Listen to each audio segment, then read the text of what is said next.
Hi, I'm Dave, and I know wrestling. Do you want a wrestler who might have been the guy to ruin Twitch for everybody in WWE? Do you want a wrestler who has the hair of a VO5 commercial? And do you want a wrestler who has lost to James Ellsworth repeatedly even during his time as WWE champion?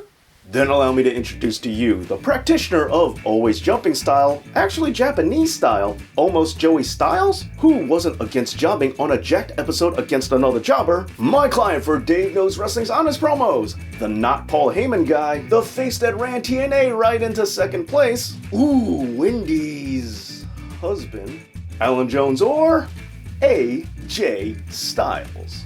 Behold, a wrestler who some people say is the modern-day Shawn Michaels, which is completely preposterous as far as I'm concerned because last I checked, Alan uses more than 5 wrestling moves on his own, was tough enough to hang with New Japan Strong Style, and actually appears to be every bit as wholesome as modern-day Shawn Michaels claims to be. Oh, and let's not forget that unlike Michaels, Alan has a reputation of regularly showing up to work on time, and also didn't make a career out of kissing WWE's ass since he refused to go there for so many years. Oh, but there is one thing that I'll say that they both have in common, and it's that they're both nowhere near close to being the greatest of all time. Because if Alan really was this great megastar that you could build an entire company around, then explain to me why he was never able to dig TNA out of its hole. And that's pretty sad, because if you ask Alan, that hole can't really be all that deep, since, he's not entirely convinced that there's enough evidence to support that the world is round.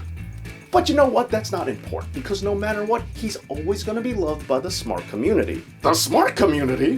Which I find kinda odd, because smarks tend to love selling, and he's really not that good at it. Have you ever noticed how many times he flips his hair back, even while he's supposed to be writhing in pain? Oh, and also, while we're talking about pain, let's also remember that while he may not actually be the greatest, he's definitely not the safest. Just ask Yoshitatsu or Lionheart.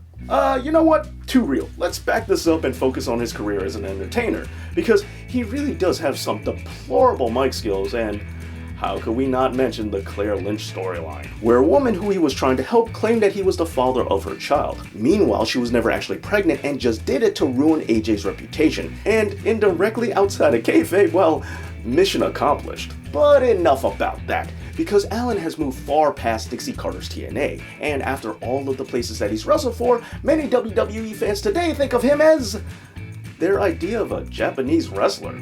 And while we're on the subject of his run in New Japan, let's also remember that he was a member of the Bullet Club, who completely eclipsed and overshadowed Machine Gun Carl Anderson's time as leader, and has left them floundering ever since.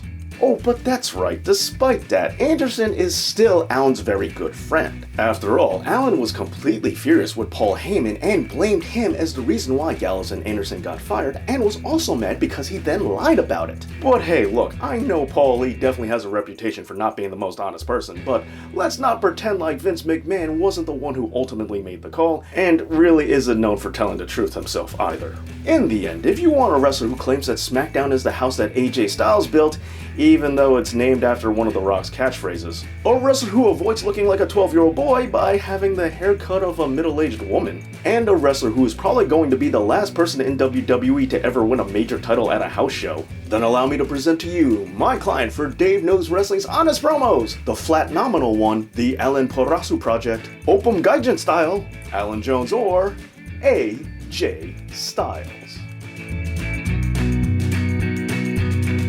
So, in this episode, I took shots at AJ Styles, Shawn Michaels, and Flat Earthers. Yeah, definitely not looking forward to the comment section on this one.